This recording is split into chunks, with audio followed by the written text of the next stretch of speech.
দ্রব্যমূল্যের ঊর্ধ্বগতির বাজারে মাত্র ১ টাকায় পেঁয়াজু আর ১ টাকায় ১ কাপ চা বিক্রি করছেন আপন আহমেদ। নীলফামারীর সন্ন্যাসীতলা বাজারে দীর্ঘ ২৯ বছর ধরে আপনের দোকানে প্রতি কাপ চা এবং প্রতিটি পেঁয়াজুর দাম মাত্র ১ টাকা।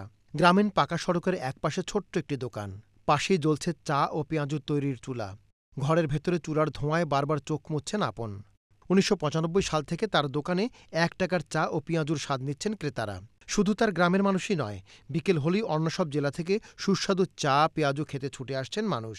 কথা হয় ১ টাকার চা ও পেঁয়াজু বিক্রেতা আপন আহমেদের সঙ্গে। তিনি জানান, সারা জীবন একই দামে চা পেঁয়াজু বিক্রি করব। আমি সকালে নিজের কৃষি জমিতে কাজ করে বিকেলের দোকানের কার্যক্রম শুরু করি। বেচা বিক্রি চলে রাত ১০টা পর্যন্ত। প্রতিদিন ২০ কেজি ডালের পেঁয়াজু বিক্রি হয়।